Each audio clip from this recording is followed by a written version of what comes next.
Le M23 est congolais. Les civils qui sont tués sont congolais. S'ils pensent qu'ils peuvent commencer une guerre ici, nous ne le permettrons pas. Nous les combattrons. L'ultimatum de l'ONU à la rébellion du M23, les Nations Unies donnent moins de 24 heures aux rebelles pour déposer les armes.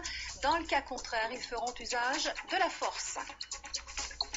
Et puis le ministre de l'Éducation a démissionné aujourd'hui. Salem Labia était un proche de l'opposant Brahmi assassiné il y a une semaine.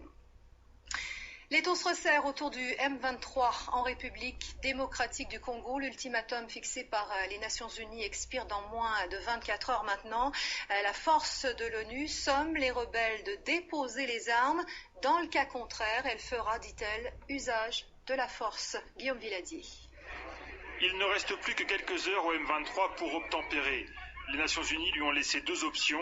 Soit ces miliciens présents à Goma quittent la ville et ses environs, soit ils déposent leurs armes et rejoignent le processus de démobilisation des groupes armés. Au-delà du délai de 48 heures, ce qui va se passer, c'est-à-dire qu'il y a des modes d'action qui vont être mises en œuvre, notamment, vous l'avez dit vous-même, des bouclages, des zones qui vont être bouclées, des fouilles, parce que notre mandat aussi nous le permet. Passé 16 heures ce jeudi, toute personne armée et n'appartenant pas aux forces de sécurité nationale sera donc considérée comme une menace pour les civils. Nous ne sommes pas ici pour nous battre, nous sommes là pour désarmer. Mais ce désarmement pourrait en effet donner lieu à des affrontements, particulièrement contre les éléments irréductibles. Aucune réaction des rebelles depuis la mise en place de l'ultimatum, mais rien n'indique qu'ils aient changé d'avis. Lundi déjà, le M23 n'avait aucunement l'intention de se plier aux injonctions de l'ONU. Le M23 est congolais. Les civils qui sont tués sont congolais. S'ils pensent qu'ils peuvent commencer une guerre ici, nous ne le permettrons pas. Nous les combattrons. Si l'ONU venait à agir, ce serait le baptême du feu pour sa nouvelle brigade d'intervention créée il y a 4 mois. Ces 3000 hommes auraient pour mission d'établir une zone de sécurité incluant Goma et ses alentours. En près de 20 ans de présence dans l'est de la RDC, jamais la MONUSCO n'avait adopté un ton aussi ferme.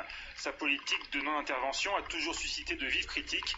Avec cette brigade, les habitants de Goma disent reprendre un peu espoir. Mais les choses vont-elles vraiment changer au nord Kivu?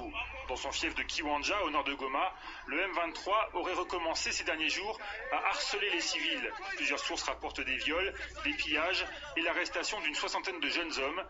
Une unité des casques bleus est déployée dans le village. Elle n'est pour l'heure pas intervenue. Les Nations Unies vont par ailleurs réduire leur contingent déployé en Côte d'Ivoire. Le Conseil de sécurité a voté hier soir le retrait